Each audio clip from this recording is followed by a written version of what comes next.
बिस्मिल्लाहिर्रहमानिर्रहीम। हम इस वक्त मौजूद हैं चोलिस्तान के एक इलाके डेहरा कू में, और आप लोग देख सकते हैं कि यहाँ पे मतलब बिल्कुल भी कोई पानी के चांस ही नहीं है, क्योंकि ये जगह शहर से तकरीबन ये 80 से 90 किलोमीटर ये जगह अंदर है, और ये तमाम जो है ये तमाम सहरा है। मतलब यहाँ पे कोई वो नहीं है तरीक़ाकार यहाँ पे पानी आने का।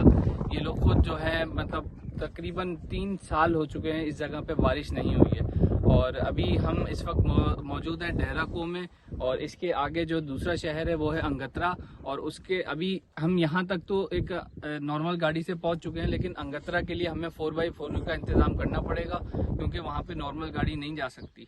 तो बाकी कराची से भी हमारे मुख्तलिफ जो हैं वो ट्रक वगैरह निकल चुके हैं, बाकी यहाँ से भी परचेजिंग का सिलसिला जारी है। मैं आप तमाम देखने वालों से यही कहूँगा, जो लोग भी अगर हमें जो चीज़ें देना चाहते हैं वो हमारे हेड ऑफिस में पहुँचा सकते हैं। वहाँ से ट्रक रवाना हो रहे हैं, एक ट्रक रवाना हो चुका है। मजीद हेड ऑफिस से वहाँ से सामान, जितना भी सामान है वहाँ से आएगा। यहाँ से जो हम परचेज कर सकेंगे, यहाँ से शहर से तकरीबन यहाँ पे करीब में रहीम यार खान भी है, बहावलपुर भी है, वहाँ से जाके हम भी परचेज करेंगे। और आप लोग अगर कराची में रह के देना चाहते हैं तो आप हमारे हेड ऑफिस से रब्ता कर सकते हैं।